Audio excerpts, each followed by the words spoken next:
क्या कभी सोचा है कि जिंदगी के सबसे बड़े मोड़ वो असल में कितनी छोटी छोटी चीजों से आते हैं? आज हम एक ऐसी कहानी में गोता लगाने वाले हैं जिसका नाम है बारिश वाली डायरी। तो चलिए कहानी की दुनिया में चलते हैं। कल्पना कीजिए एक बड़े शहर की, चारों तरफ भागदौड़ शोर, पर इस शोर के बीच भी ना दिलों में एक अजीब सी खामोशी है। और इसी भीड़ में थे दो लोग, एक दूसरे से पूरी तरह अनजान, अपनी अपनी दुनिया में गुम। तो अब ये दोनों मिलते कहाँ थे? इनकी मुलाकात की जगह थी एक कॉफी शॉप। एक ही जगह, एक ही कॉफी की महक, लेकिन इनकी दुनियाएं वो एक दूसरे से कोसों दूर थीं। तो ये हैं हमारे कहानी के किरदार, आर्यन और मीरा। रोज रोज एक ही कॉफी शॉप में एक ही छत के नीचे बैठते थे, पर बात कभी नहीं हुई। उनके बीच ना सिर्फ एक खामोशी का रिश्ता था। मतलब सोचिए, एक ही कमरे में होकर भी कितने अलग थे वो। आर्यन जो हमेशा अपनी किताबों की दुनिया में खोया रहता था खिड़की के पास, और दूसरी तरफ मीरा कोने वाली टेबल पर बैठकर न जाने अपनी डायरी में कौन सा जहां बना रही होती थी। सब कुछ ऐसा ही चल रहा था रोज की तरह, पर फिर एक दिन एक बारिश ने आकर उनकी इस खामोशी की दीवार को हमेशा के लिए तोड़ दिया। वो एक आम सा दिन था, पर अचानक आसमान जैसे फट पड़ा।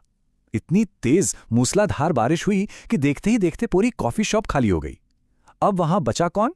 सिर्फ वो दोनों, और बाहर बरसते बारिश की आवाज। और इसी अफरा तफरी में, उस बारिश से बचने की जल्दी में, मीरा अपनी सबसे कीमती चीज, हाँ वही डायरी, टेबल पर ही भूल गई। बस एक छोटी सी भूल, पर यही भूल उनकी पूरी जिंदगी बदलने वाली थी। अब सोचिए, आर्यन ने वो डायरी देखी। अब उसके पास क्या चॉइस थी? वो चाहता तो उसे अनदेखा कर सकता था, या फिर वो एक ऐसा कदम उठा सकता था जो शायद सब कुछ बदल दे। क्या किया होगा उसने? और बस यहीं से कहानी का वो मोड़ आया जिसने सब बदल दिया। यहीं से शुरू हुई उनकी पहली मुलाकात, एक बिल्कुल नए रिश्ते की पहली ईंट। आर्यन ने ना एक पल भी नहीं सोचा, डायरी उठाई और सीधा भागा बाहर उस तेज बारिश में। परवाह नहीं की कि वो भीग रहा है, बस दिमाग में एक ही बात थी, उस अनजान लड़की तक उसकी डायरी पहुंचानी है। छोटा सा कदम था, है ना? पर ये उनकी दुनियाओं को जोड़ने वाला पुल बनने वाला था।